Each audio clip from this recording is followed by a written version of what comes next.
Guitar Collector Guy presents Seymour Duncan Antiquity P90 Soapbar in a Gibson Les Paul Special TV Yellow. To me, nothing says garage band more than a Gibson Les Paul Special in TV Yellow. There's not a definitive answer as to why TV Yellow on a guitar. There's all different types of stories out there. Here are some of the three that I've heard of, not in any order of, likelihood. Some said that it was Gibson's basically trying to compete with the Fender Blonde Telecasters.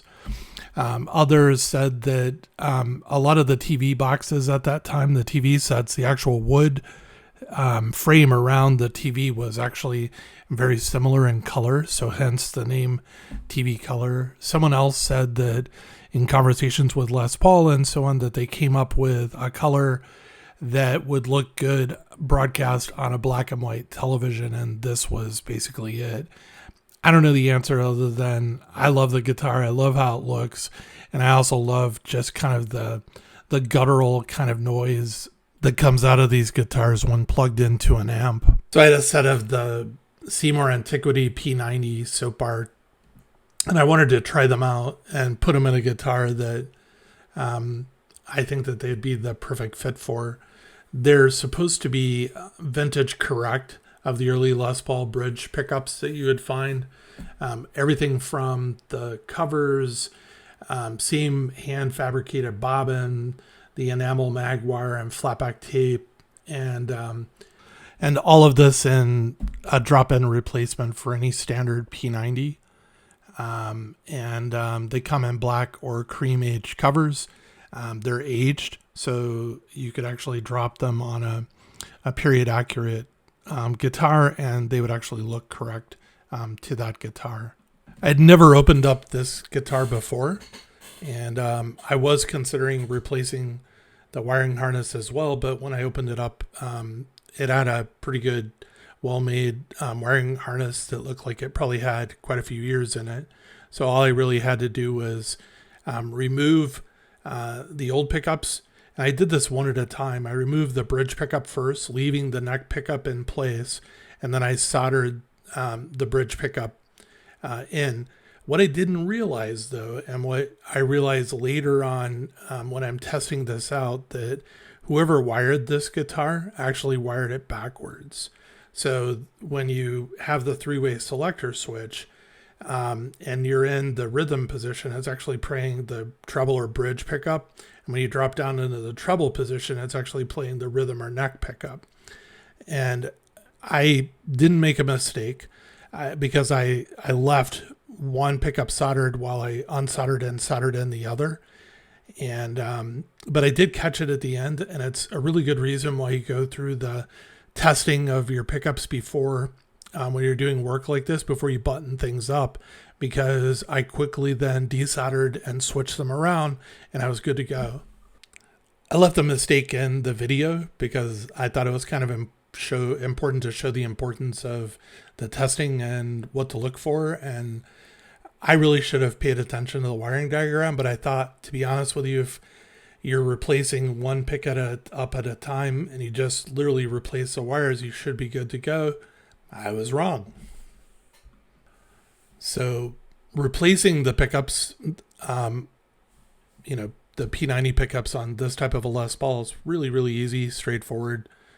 Just feed the wires through and then pull back on the braided shield. That's going to be soldered to the back of the cap. And then you have a fabric insulated center conductor. You just pull back the fabric and slide the center conductor into the contact on the volume pot when you're soldering it on.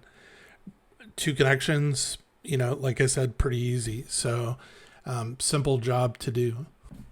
One thing I do here is I tin the outer shield so it connects easier to the back of the pot when I solder it on, and the solder flows easily onto the shield and to the connection on the back of the pot.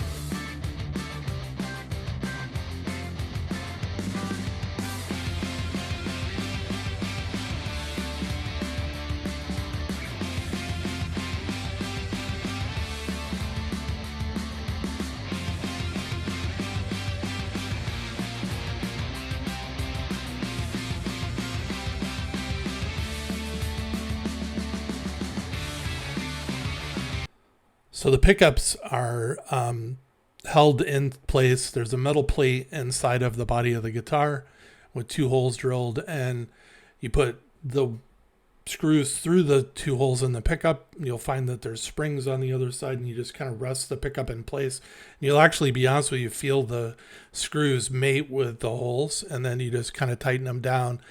I kind of adjusted them pretty much in place, but at the end of the video, you'll see that I actually measure pickup height and adjust them, so it's fine. You can also see that I have some painter's tape on the bridge saddles to hold it in place, so I don't have to worry about having to do any new adjustments or intonation or anything like that while I'm moving the guitar around and stuff. So this is where I was doing the first test on the pickups, where you plug it in and you can actually hear an audible click on the amp. And that's when I discovered that when I had the switch in the treble position, I was actually getting the neck pickup.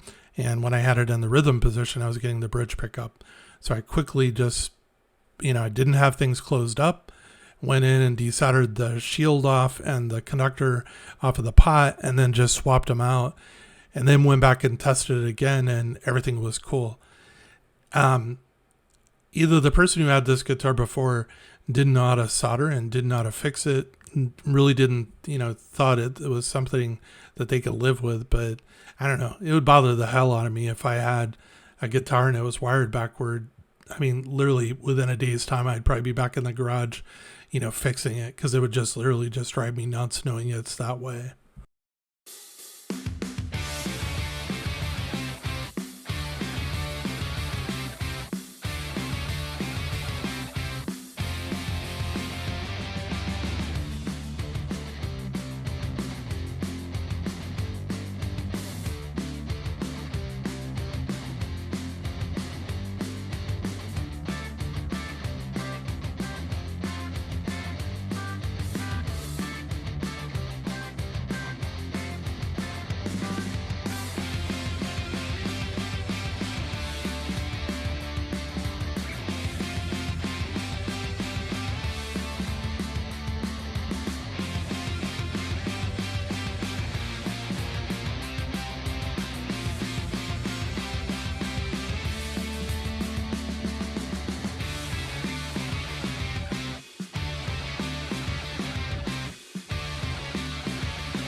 So after installing a new set of strings, I do kind of a pre-tune and stretch the strings, and then I do a final tuning with the guitar sitting in the playing position. You'll see later in the video. So once I did basic tune, I was ready then to measure and adjust the pickup height. I used a machinist ruler because I wanted to measure for 3/64ths. And I did that from the bottom of the string to the top of the pull piece for each string. And then, right here, I'm just kind of adjusting it close enough before I actually get going. When I would do it, I would actually hold the string that I'm measuring for the pickup height at the last fret, and then I would measure. And you'll see me doing that. And it's kind of hard to hold the guitar in pickup or in playing position and film at the same time. So I've got the guitar kind of at an angle. So I'm, just kind of measuring the outside E strings and then going in and doing adjustments and getting it to where at least factory specs are supposed to be. Listen, though, you don't have to leave it that way. You're not going to ever hurt a guitar by adjusting pickup height. Pickup height for every single person is different. It's you sit and get it in factory specs and then play around with it until you get the tone coming out of an amp that you like and that you want, and that's basically you.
Thank you for watching Guitar Collector Guy. Really appreciate you being here. Hope you come back and watch more. If you like this video, click like, subscribe, and notify.